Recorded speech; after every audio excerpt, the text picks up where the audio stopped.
Bom dia, irmãos. Bom dia, irmãs. A graça e a paz de Cristo seja com todos os irmãos e irmãs. Denise está aqui conosco, a sua mãe. Nós estamos de passagem por Catanduva. E essa palavra passagem tem um significado muito importante no dia de hoje, porque nós comemoramos a Páscoa. Páscoa significa para o judeu passage, passagem.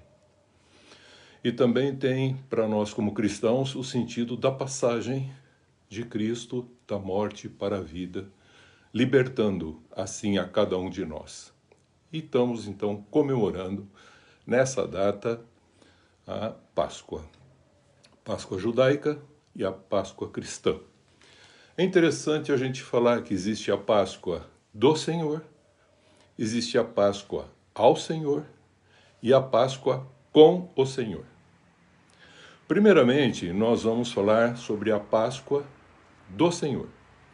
Depois nós vamos falar da Páscoa ao Senhor.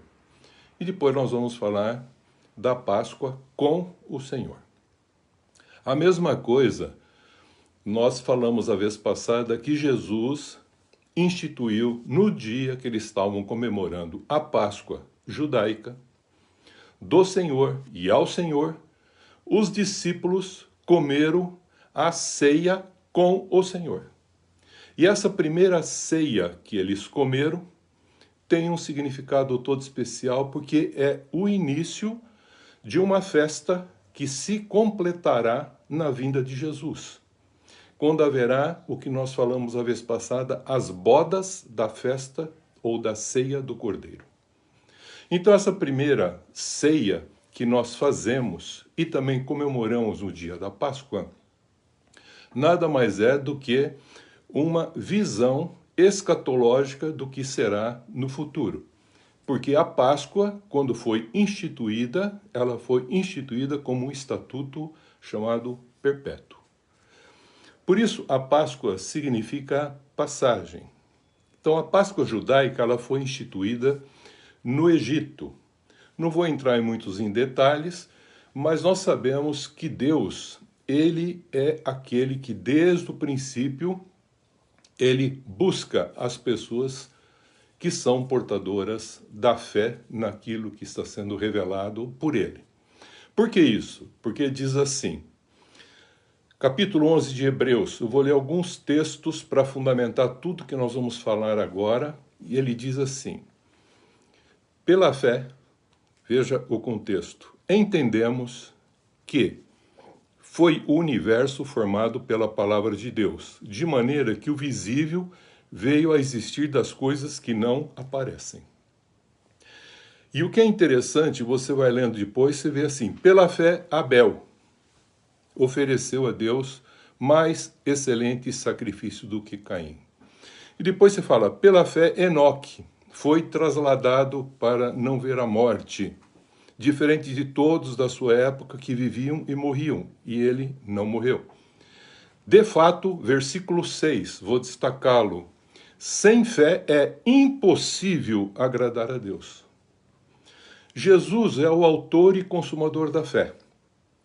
E a vida, ela foi formada e acontece a partir de um conselho que Deus deliberou para formar todas as coisas em Cristo, para Cristo e para a glória final, onde tudo converge em Cristo novamente. Então nós vemos que nós entramos no livro da vida do Cordeiro e temos o nosso nome inscrito e escrito quando nós aceitamos o convite para participarmos dessa grande festa que Deus nos proporciona.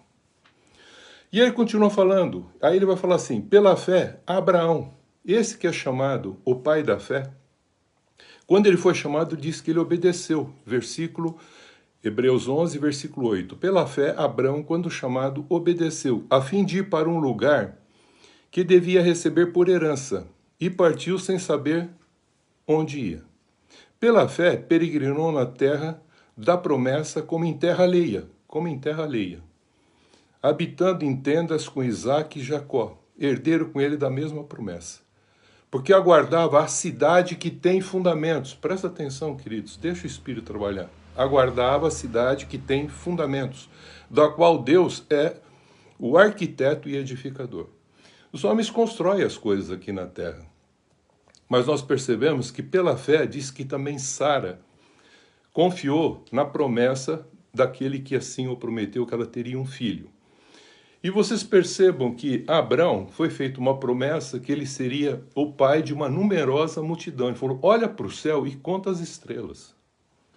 O pai da fé não tinha condições de contar o número de estrelas que tinham. E aí ele continua.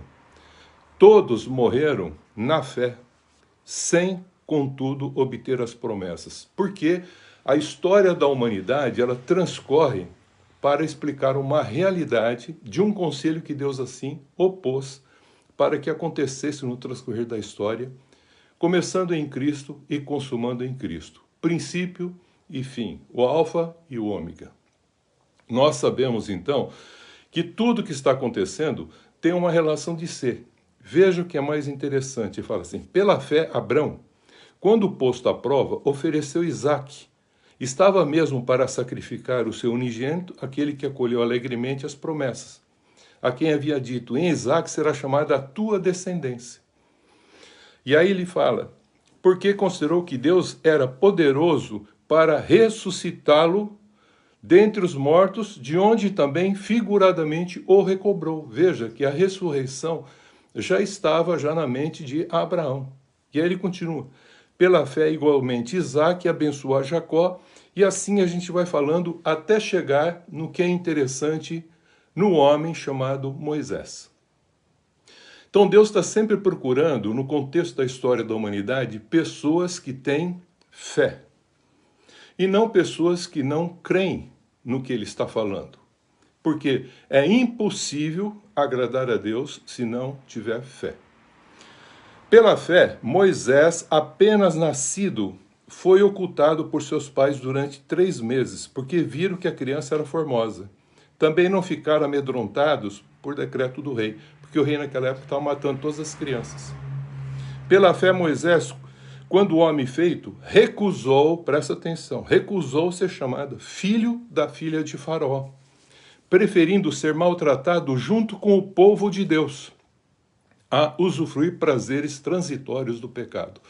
Então está nos mostrando uma realidade que enquanto nós estamos vivendo nessa vida, a história da humanidade, ela, por causa do primeiro Adão, ele perdeu o contexto do sentido do reino e do próprio Deus. E as pessoas nascem cegas e mortas espiritualmente. Em Cristo Jesus está sendo restabelecido tudo isso. Mas no transcorrer de toda a história, cada pessoa que tinha fé, ela tinha fé nesse fundamento, em Cristo. Veja como ele fala. Porquanto considerou o opróbrio de Cristo. Veja, quem considerou isso? Moisés. O opróbrio de Cristo, o sofrimento de Cristo, por maiores riquezas do que os tesouros do Egito. Porque contemplava o galardão. Pela fé, ele abandonou o Egito, nem ficou amedrontado com a cólera do rei, o faraó, antes permaneceu firme como quem vê aquele que é invisível. Pela fé, celebrou a Páscoa. Irmãos, você está vendo que tudo é pela fé. Pela fé, celebrou a Páscoa. Que Páscoa é essa? E o que significa Páscoa? Agora eu quero entrar especificamente. Páscoa significa passagem. A Páscoa judaica, em que Moisés instituiu, ele e Arão receberam o mandado de Deus. E quem é que tinha que entrar nesse contexto dessa festa? Um cordeiro. Para poder fazer o quê? Criar uma condição de libertação para esse povo. Então, o sangue desse cordeiro tinha que ser sacrificado o cordeiro, tirado o sangue e passado nas ombreias da porta e na verga da porta da casa onde que o cordeiro tinha que ser comido com ervas amargas, assado no forno e com pão sem fermento. Já falamos um pouco a respeito, falei que hoje eu completaria.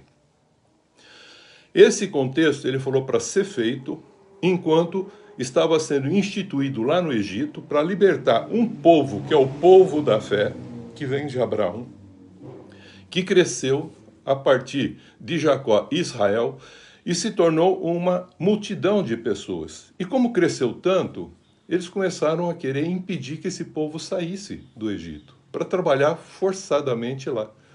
E o povo foi clamando, e Deus então resolveu libertá-los. E o que ele fez? Ele falou, para que haja essa libertação, como o faraó estava impedindo deles saírem, ele faz uma série de acontecimentos, e o último acontecimento era a morte dos primogênitos.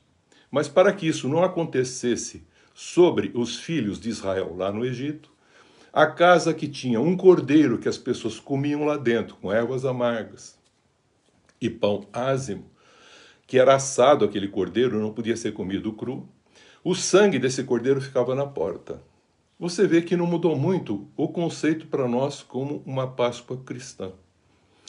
O nosso exterior, o sangue de Cristo, nos purifica de todo o pecado. E as portas da nossa casa, quer seja a boca, quer seja o olho, quer seja o ouvido, a nossa percepção, são portas que nós temos da nossa casa. Elas devem ser consagradas e o sangue é purificador. E quando você tem isso, diz que lá, no contexto do Egito, o exterminador passaria a meia-noite, mas na casa que tinha o sangue na porta era um sinal, e ele não entrava, e não acontecia a morte dos primogênitos dentro da casa que o cordeiro estava sendo comido. Se tivesse sangue na porta, o cordeiro não dentro, a morte aconteceria. Se tivesse o cordeiro dentro, mas o sangue não na porta, a morte aconteceria. Se não tivesse nenhum dos dois, a morte do primogênito aconteceria. E só lá naquela região do Egito. Isso aconteceu. E o faraó, nesse contexto, fala, então vai o povo, porque mexeu na essência do próprio reino dele com o seu filho. Por isso que ele diz que Páscoa é a passagem do exterminador sobre o Egito para julgar os deuses, veja a palavra, os deuses do Egito. Ele julgou os deuses do Egito, inclusive o faraó, que se constituía um deus ali no Egito. E o que ele faz? Ele julga, e o que ele determina é muito interessante, que na sequência o faraó fala, vai, porque eu percebo que aí tem algo muito mais forte do que eu posso compreender. Então, a Páscoa judaica, ela é instituída para, primeiramente, fazer com que haja um juízo, para que haja libertação desse povo, e acontece, na sequência, um fato muito importante. No devido tempo que deveria acontecer esse fato, Deus chama Moisés. E a gente não vai entrar em detalhe da história de Moisés, tempo dele no Egito, tempo dele no deserto, mas sim o momento em que Deus o chama na sarça ardente para que ele vá libertar o povo. E ele fala, diga que o eu sou disse que era para libertar. Mas o faraó endureceu a ponto tal dele criar essa condição em que morreriam os primogênitos. E assim aconteceu. E a gente vê aqui em Hebreus 11, 28, o que eu vou ler, ele diz o seguinte, pela fé, Moisés celebrou a Páscoa e o derramamento do sangue para que o exterminador não tocasse nos primogênitos dos israelitas. Então a gente percebe que tinha duas coisas, a Páscoa e o derramamento de sangue.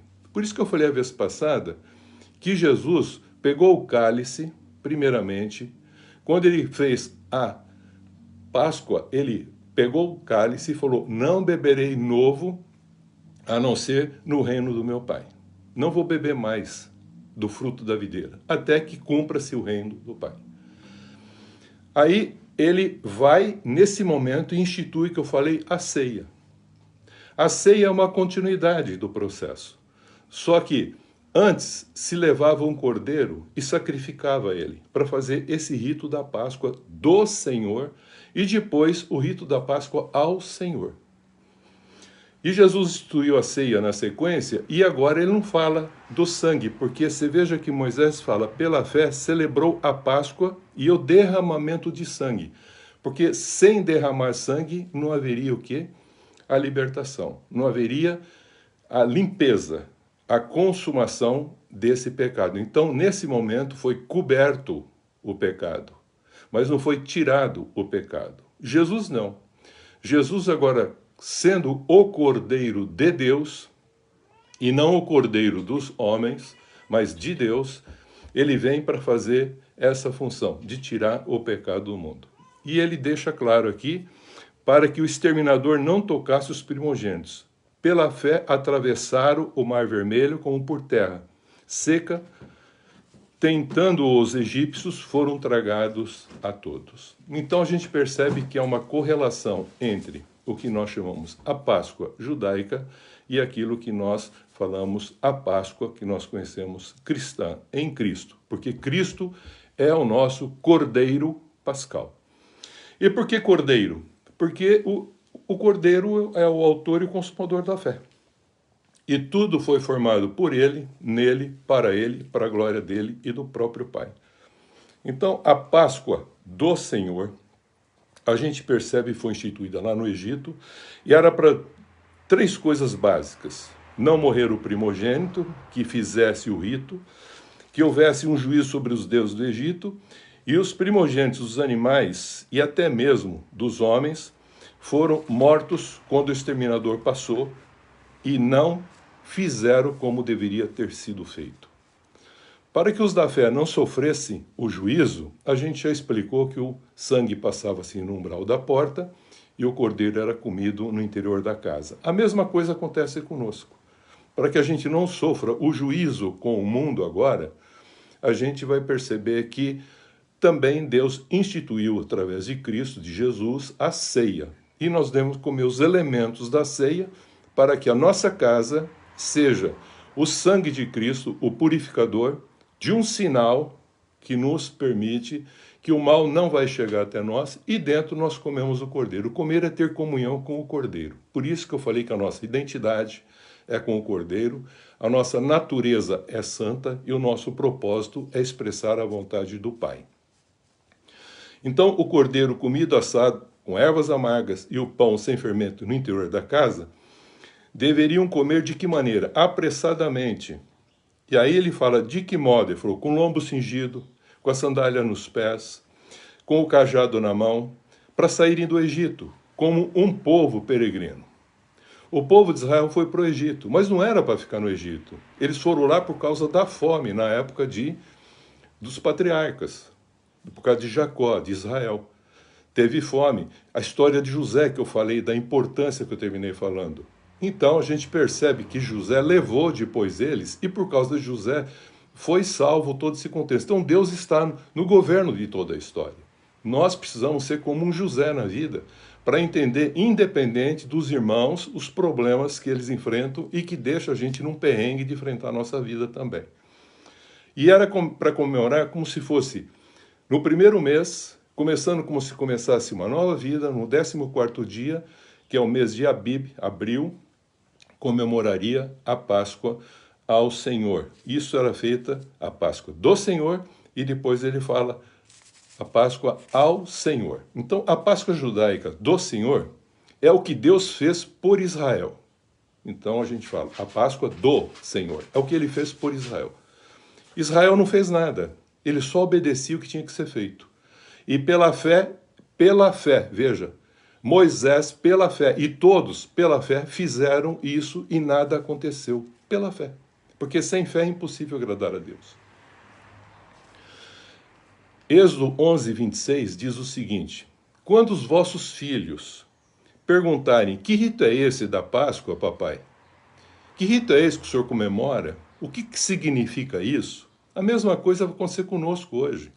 Muitos vão olhar para nós, fazendo a ceia do Senhor, e comemorando a Páscoa, vão perguntar para nós, que rito é esse, papai? Mamãe, que rito é esse? O que significa a Páscoa? Aí ele diz assim, é o sacrifício da Páscoa ao Senhor. Veja que ele não está falando do Senhor. Não é o que Deus já fez. É porque ele já fez, agora eu respondo a esse amor que eu recebi do que ele já fez, para fazer agora, para que seja expressado de forma visível, evidente, aquilo que ele já fez por mim. Eu agora, participando disso, posso expressar esse Deus que me deu todas as condições para continuar expressando. Agora é a Páscoa ao Senhor. Então, a Páscoa do Senhor é o que ele fez por nós. A Páscoa ao Senhor é um memorial, ele é um estatuto eterno, foi dito lá em Êxodo 12. Por que ele falou? Porque a Páscoa do Senhor, porque o Senhor passou por cima da casa dos filhos de Israel no Egito, quando feriu os egípcios e livrou a nossa casa. É como se falasse, é como se ele livrasse a nossa vida da escravidão que nós estamos no mundo. Então, Jesus também passou aqui pelo mundo, e passando pelo mundo, ele faz exatamente o mesmo contexto do que aconteceu com o cordeiro imolado lá. Agora ele repete um cordeiro imolado cá, que também não tinha nenhum osso quebrado, mas que também estava dando a vida, o sangue e a sua vida, para que a gente pudesse ter a liberdade de ser uma pessoa livre para servir ao Senhor. Sem o quê? Opressão, sem medo e sem ficar com as condições que eles estavam lá no Egito, como escravos e subservientes ao contexto do mal. Agora, Jesus vem e faz a mesma coisa, só que não é no Egito, agora é no mundo, é para todas as pessoas, quer judeus, quer gentios. Então, lá ele diz, quando eles perguntarem, você diz que o Senhor passou por cima da casa dos israelitas e feriu os egípcios e protegeu a gente. E a gente celebra como estatuto perpétuo isso ao Senhor, dizendo o que ele fez por nós, porque um estatuto perpétuo projeta isso para um tempo futuro. Então, no tempo determinado por Deus, Jesus Cristo, comendo a Páscoa judaica do Senhor e ao Senhor, ele agora come essa Páscoa e diz, quão eu gostaria de comer essa Páscoa com vocês, meus discípulos, que também são judeus. Nesse momento, ele institui a ceia. E por isso que a gente vê, sendo ele o Cordeiro de Deus que tira o pecado do mundo, ele passa agora a instituir a ceia, dando continuidade como a Páscoa de Cristo, a Páscoa do Senhor. Então, a ceia do Senhor foi uma instituição em Jerusalém, porque é para todos os povos. Porque Jerusalém era a terra prometida para que aquele povo fosse a bênção para todos os povos. Abraão, eu vou te abençoar, você vai ser numeroso, como a areia do mar, como as estrelas do céu, para ser uma bênção. Eu vou te abençoar para você ser uma bênção. Então não é para você ficar me buscando bênção, não, eu vou te abençoar e você vai ser uma bênção. E veja como é interessante, se naquela época ele olhasse para ele mesmo, Abraão ia olhar para ele e falar assim, bom, eu tive um filho, esse filho teve 2 filhos, e você vê que a Bíblia não fala, que você verá filhos e netos. Ele fala, você verá os filhos dos teus filhos. E as pessoas têm dificuldade de entender isso, porque a Bíblia não fala filhos e netos, ele fala o filho dos teus filhos. Significa que quem é da fé vai passar por seus filhos a condição do Pai Celeste. E Jesus fez assim e apresentou agora uma maneira mais completa que os judeus já conheciam como o Pai Celeste. E agora ele mostra esse Pai sendo o Pai Celeste e Pai de todos, sobre todos. O único Deus soberano.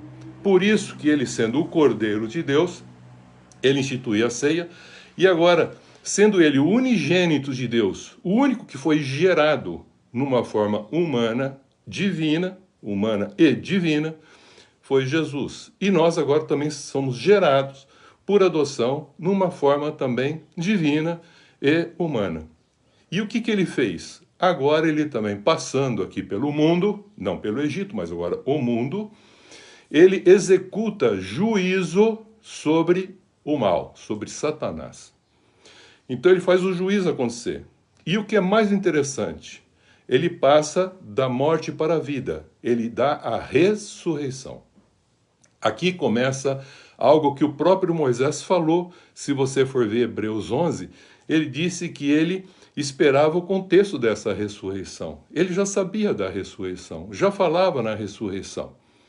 Então, esse passar da morte para a vida foi o que em Cristo acontece. Nós já ressuscitamos em Cristo Jesus estamos assentados nos lugares celestiais, mas ainda não. Mas nós já estamos. E a morte já não tem mais autoridade sobre nós, porque nós já ressuscitamos egeiro. Lembra que nós falamos sobre isso? Anisteme. Até o dia em que haverá a anastasis, a ressurreição final, como nós já falamos isso em vários estudos, eu não vou repetir aqui. E na ressurreição final, nós vamos ter a consumação desse contexto, onde nós vamos ter essa Páscoa com o Senhor. Então veja, vou repetir. Tinha a instituição da Páscoa do Senhor, o que ele fez, tanto para Israel como para a sua igreja, nós humanos, como um todo, gentios e tudo mais. A Páscoa ao Senhor é o que nós comemoramos, quer o judeu a Páscoa judaica, como também o cristão a Páscoa cristã, ao Senhor. Mas haverá o dia em que haverá a Páscoa com o Senhor. Como os discípulos fizeram a Páscoa judaica com o Senhor, nós faremos uma Páscoa final de todos com o Senhor. Porque no final ele executa o juízo sobre o Deus desse mundo, e agora ele já está, como eu falei, julgado, mas não está condenado. A morte já foi destruída, mas não foi ainda consumado esse fato. Porque depois a morte vai ser lançada definitivamente fora, depois do juízo, e aí nós vamos ter um novo céu e uma nova terra. Assim Jesus, na Páscoa judaica, instituiu a ceia como um memorial da sua morte, até que ele venha. Quando ele vier, então nós vamos encontrar o fato que eu gostaria de trabalhar hoje encerrando. Que dele, aquele que come a sua carne, que é espírito, e bebe do seu sangue, que é a sua vida, você agora está identificado com esse cordeiro e vai expressá-lo pela fé. Porque você vai ter uma consciência de quem você é, que você não pode viver mais de qualquer maneira e continuar pecando. A festa tem que ser celebrada sem, como diz Paulo, sem o velho fermento do primeiro Adão, que é o pecado, e nem com o fermento dos pecados, da maldade e da malícia, mas isso com os asmos da pureza de coração, de boa consciência para com Deus, em Cristo Jesus, que é o verdadeiro sentido desse cordeiro que tira o pecado do mundo. Então, nós precisamos ter essa identidade, essa natureza santa e esse propósito justo de viver segundo o propósito que Deus colocou para expressá-lo com a nossa vida. A Páscoa, como estatuto perpétuo, é a festa para todos os povos. E diz, e todos os povos, e será consumada quando da vinda de nosso Senhor Jesus Cristo na sua glória. Na vinda do Senhor, quando todos os remidos, mortos, que morreram esperando o Senhor e morreram no Senhor, vão ressuscitar. E os que estiverem vivos, quando na sua vida, serão arrebatados a encontrar o Senhor nos ares. E acontecerá então o que nós chamamos as bodas da festa do Cordeiro, Apocalipse 19, que nós falamos, e eu quero dar um contexto agora, que eu falei que eu terminaria hoje falando sobre isso. Então essa Páscoa é um estatuto perpétuo que está acontecendo na história da humanidade e que vai se consumar nesse momento. Por isso que diz lá em Apocalipse 19, bem-aventurados são os que são chamados a ceia das bodas do Cordeiro. Na vinda de Jesus, Apocalipse 19, 17 e 21, diz, os que não aceitaram a ceia de Jesus, não aceitaram o sentido da Páscoa e não comemoraram essa Páscoa, transformando as suas vidas, ressuscitando para ser uma nova criatura, deixar o Espírito Santo gerar um novo homem em cada um de nós, ele diz lá que haverá a ceia de Deus. E a ceia de Deus, ele fala que a ceia de Deus é em que as aves vão ser chamadas, as aves que voam pelo meio do céu serão chamadas a comer carne de reis, de poderosos, de cavalos, de cavaleiros e todos livres escravos, tanto pequenos quanto a grande, porque o Rei dos Reis, o Senhor dos Senhores, diz que abrirá o céu. É óbvio, como é que todo mundo vai ver Cristo como um raio que sai do Oriente e se põe ao Ocidente se a Terra é redonda? Então só tem um jeito dele ver a presença de Jesus Cristo em glória. Só tem um jeito. E que jeito será? Se abre o céu aqui, quem está lá do outro lado da terra não verá. Mas se todos os filhos de Deus forem arrebatados e ressuscitados, o que vai acontecer? As pessoas vão saber que aconteceu algo. E perceberão que esse algo que aconteceu, vão ver em Apocalipse 19, que eu falei 17 para frente, ele falou que eles vão ver Cristo montado no cavalo branco. Ele não vai descer para guerrear aqui. As pessoas, os reis, eles vão se reunir para fazer guerra contra ele. Mas eles vão perceber que não tem como lutar contra ele, porque ele é rei dos reis e senhor dos senhores.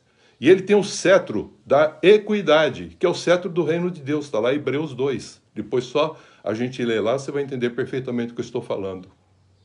E segundo a Tessalonicense, fala claramente sobre a vinda do Senhor.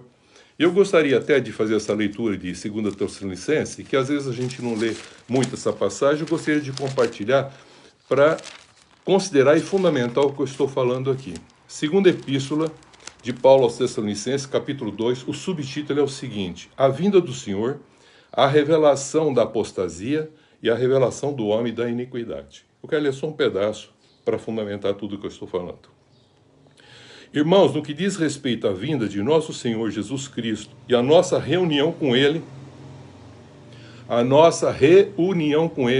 quando nós vamos sentar numa mesa, Ele vai nos servir. Agora nós o servimos, depois vamos sentar, Ele vai nos servir. Nós vamos comer e beber. Uma festa, é isso que Ele está falando. Nós vos exortamos a que não vos demovais da vossa mente com facilidade, não perturbeis, quer por espírito, quer por palavra, quer por epístola, como se procedesse de nós, supondo tenha chegado o dia do Senhor. Ninguém de nenhum modo vos engane, porque isso não acontecerá sem que primeiro venha a apostasia. Não vou entrar nesse detalhe hoje, depois pegar um dia só sobre isso. E seja revelado o homem da iniquidade, o filho da perdição, no qual se opõe e se levanta tudo que se chama Deus, ou objeto de culto, a ponto de assentar-se nos santuários de Deus, ostentando como se fosse o próprio Deus. Não vos recordeis de que ainda convosco eu costumava dizer-vos essas coisas? E agora sabeis o que eu detém. Quem é que está detendo tudo isso agora? O Espírito Santo. Mas ele será revelado somente em ocasião própria. Por isso que Jesus falou, a minha vinda, nem eu sei quando será. Só o Pai sabe, é o tempo do Pai. E quando chegar o tempo do Pai, Israel será restaurado e a vinda dele vai fazer com que tudo concorra da maneira como Deus havia planejado desde o princípio. Onde Deus vai ser depois tudo em todos que aceitaram esse plano e que estão com o seu nome escrito e inscrito no livro da vida do Cordeiro, que é a própria vida nossa.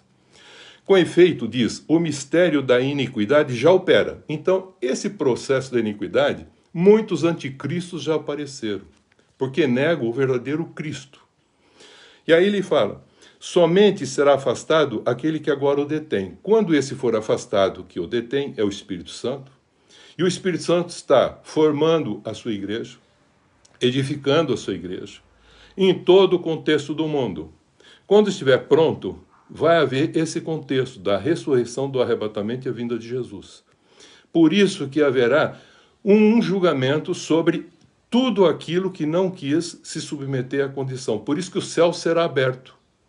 Não haverá uma luta corpórea. Não, eles vão ver. E ao ver o Cristo montado no cavalo branco, e todos lá no céu montados em cavalo branco, significa centrado na própria palavra de Deus, presta atenção.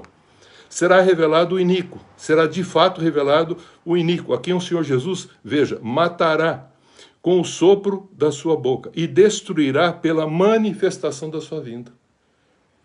Veja como é interessante. Então ele vem, mais uma vez, para fazer definitivamente o fim desse contexto do mal. Primeiramente, você viu que ele julga o Egito, os deuses do Egito. Depois ele julga o Deus desse mundo. E agora ele falou que ele vai jogar fora a besta, o falso profeta, e vai jogar Satanás também naquele lago de fogo, que é as trevas exteriores, é a segunda morte. Bem-aventurado aqueles que são chamados as bozes do cordeiro, a segunda morte não tem autoridade. Mas a igreja vai ver até o aparecimento dele. Por isso falar, então será de fato revelado o iníquo, a quem o Senhor Jesus matará com o sopro da sua boca, e destruirá pela manifestação da sua vinda. Versículo 9 do capítulo 2 de 2 Tessalonicenses, que Paulo já havia escrito, a mesma coisa que está lá em Apocalipse 19. Ora, o aparecimento do iníquo é segundo a eficácia de Satanás, com todo o poder, sinais e prodígios da mentira, e com todos os enganos da injustiça aos que perecem, porque não acolheram o amor da verdade para serem salvos. Qual é o amor da verdade? É a revelação de Deus em Cristo Jesus, esse cordeiro, a vida existencial. É por esse motivo, pois, que Deus manda a operação do erro para dar crédito à mentira, a fim de serem julgados todos quantos não deram crédito à verdade. Antes, pelo contrário, deleitaram-se com a mentira. Então a gente percebe nitidamente que todos, aqui o Apocalipse 19 diz, todos os demais, depois da besta ser lançada nas trevas exteriores, e o falso profeta ser lançado nas trevas exteriores, depois da Babilônia ter caído. E Babilônia vem de Babel, é tudo aquilo que os homens constroem na estrutura da terra, quer o sistema religioso, político, econômico, social, cultural, bélico, tudo isso que os homens constroem cairá. E ficará o reino de Deus, e aparecerá de uma maneira plena.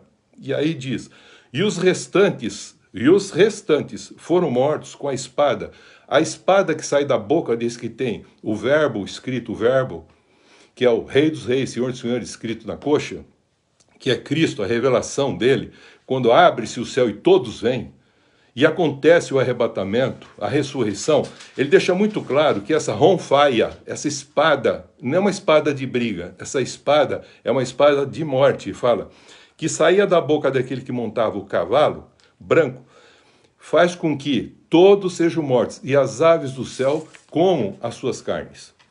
Por isso que o Apocalipse 19, depois da queda da Babilônia, de tudo que os homens construíram, fala, bem-aventurados que têm parte na primeira ressurreição.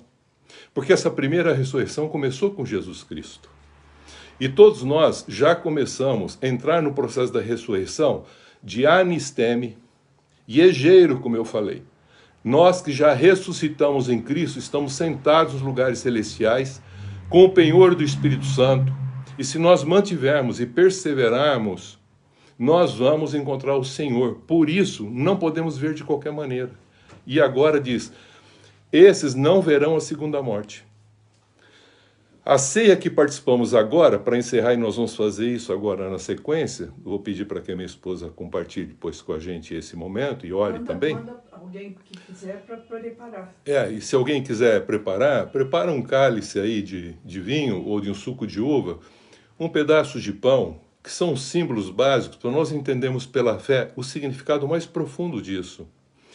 Então a ceia que participamos agora é um símbolo escatológico e eterno, de um contexto que está revelado dentro da própria história, e que vai se consumar com a vinda de Jesus. Que já estamos, já chegou, já fazemos pela fé, mas ainda não está consumado plenamente. A mesa é do Senhor. Veja, uma criança sem a consciência, eu falei e deixei claro isso, dos elementos que elas estão comendo, ela brinca até com os elementos. Mas se ela entende o que ela está fazendo, que o corpo de Cristo foi dado, e ele falou, quem de mim se alimenta, por mim viverá. Tem a vida eterna. Não entra em juízo. Tem vida em si mesmo. E ele deixa muito claro. As palavras que eu vos tenho dito, o pão simboliza a carne, carne como pão, ele fala, significa espírito. E o sangue como vida, significa vida. Se você tiver o Espírito de Cristo e a vida de Cristo, você tem a identidade, você tem uma natureza de Cristo, do Cordeiro, a natureza santa, e tem o propósito de Deus para cumprir esse propósito. Então a gente tem ciência e consciência do que nós estamos fazendo, e que essa ceia nada mais é do que uma continuidade dessa Páscoa libertadora, em que nós estamos livres agora, não de um território para ir para uma terra pequena chamada Canaã. Nós estamos agora livres plenamente para viver o contexto da Jerusalém Celeste. Nós estamos sendo levados agora para a Jerusalém Celestial, como os demais do Antigo Testamento assim esperavam, como Moisés. Inclusive, a gente vê o próprio Abraão falar a respeito disso. Então, nós vemos agora que o Cordeiro e o sangue derramado, com uma nova aliança eterna, se cumprirá no reino de Deus com as bodas do Cordeiro e a sua noiva, que somos todos nós, em todo o tempo e época que vamos ressuscitar ou vamos ser arrebatados, para que, junto, escrevemos o nosso nome no livro da vida do Cordeiro, que é a nossa vida. Por isso, é Cristo em nós, a esperança da glória. E é isso que nós vamos fazer hoje, mais uma vez, cumprindo assim o propósito da Páscoa do Senhor, da Páscoa ao Senhor é o que nós estamos fazendo ainda, e depois vamos ter um dia que nós vamos comemorar a Páscoa com o Senhor, e vamos assentar no reino de Deus, beber e comer com Cristo. Então nós vamos fazer hoje ainda o contexto formal daquele convite que nós tivemos, em que o Espírito Santo e a noiva dizem, vem, e quem quiser, beba de graça da água da vida. E que a gente possa, assim, viver plenamente e expressar com a nossa vida plenamente, renovando agora, mais uma vez, o nosso compromisso e responsabilidade de fidelidade e amor por tudo que nós já recebemos de Deus. Vamos fazer isso, que é a ceia do Senhor nesse momento. Pedi para minha esposa fazer uma oração, consagrando assim o pão, primeiramente, e depois vamos consagrar o vinho e vamos comer e vamos beber com uma consciência clara do significado do pão e do vinho. Primeiramente, nós vamos pegar aqui, vou virar aqui para minha esposa fazer a oraçãozinha e os elementos da ceia. Vira assim que aí pega. Vem mais para cá um pouquinho. Eu e minha mãe aqui. Nós possamos, se você quer participar conosco, pegue um pedaço de pão e um cálice de suco de uva ou vinho, representando o sangue de Cristo, a vida de Cristo, e o pão representando o corpo de Cristo, que é o seu Espírito que habita em nós e que nos alimenta a cada dia. Senhor nosso Deus, nosso Pai, nós pedimos, Senhor, que o Senhor esteja abençoando esses elementos que vamos comer agora, e que assim nós sejamos alimentados com o Teu Espírito e que a Tua vida possa se manifestar em nós, nas nossas vidas, para que possamos viver essa plenitude da vida, que já começa com a nossa ressurreição aqui nesse mundo e depois a ressurreição para a vida eterna, quando celebraremos essa ceia com o Senhor na glória. Amém. Maranata, vem, Senhor Jesus. Amém. Glória a Deus. O irmão poderá pegar agora o pão, nesse momento, como estou fazendo aqui, pegar o pãozinho, juntamente conosco, vamos comer todos juntos.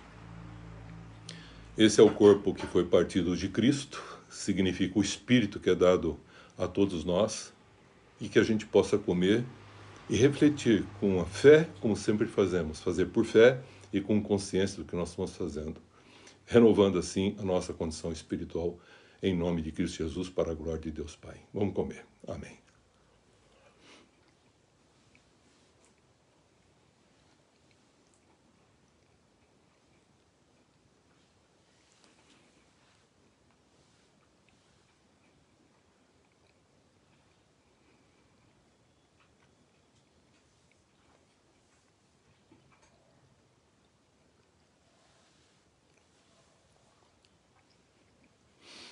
Amém. Renovados assim pelo Espírito de Cristo em nós, nós declaramos a nossa fidelidade por tudo que Ele fez por nós e com responsabilidade agora, nós consagramos assim, deixamos a nossa vida sagrada para expressar a graça que Ele deixou para que a gente continuasse a sua obra. E Ele diz, vocês farão muito mais do que eu fiz. Que a gente possa dar continuidade a isso. Agora que a gente possa beber a vida simbolizado nessa nova aliança, aliança que ele chama de eterna, não é mais temporal, eterna, que a gente faz agora bebendo da vida de Cristo. Alimentado com o corpo de Cristo, o Espírito de Cristo, nós vamos nos alimentar agora e receber vida de Cristo para ser fortalecido, para, na unção do Espírito Santo, expressarmos esse Cristo onde nós estivermos. Bebamos e renovamos a nossa vida. Amém.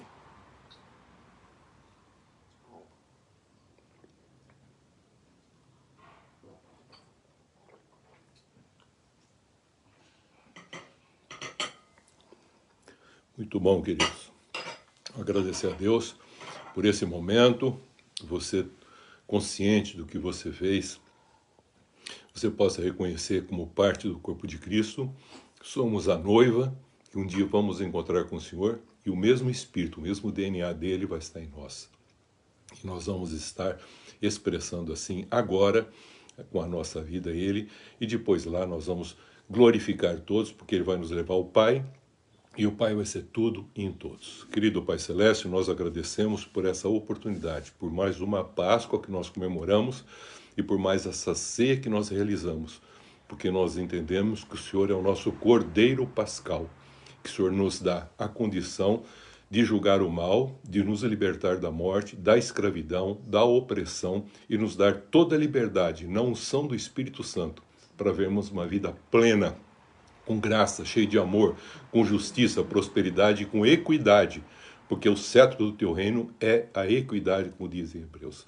Abençoa assim a cada um que fez esse ato de fé e com fé e por fé, para a honra e glória do teu santo nome, que ele seja fortalecido, que não haja fracos, doentes e nem pessoas moribundas e muito menos mortas espiritualmente. Renova, Senhor, com esses elementos, cada um de nós, com a consciência que nós temos pela fé, porque tudo é pela fé, porque sem fé é impossível agradar a Deus e assim nós o fazemos.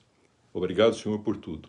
E agora nós vamos orar com a minha esposa, com a minha sogra aqui, e nós vamos juntos encerrando esse momento de oração, de confraternização desse nosso culto de Páscoa, em nome de Jesus.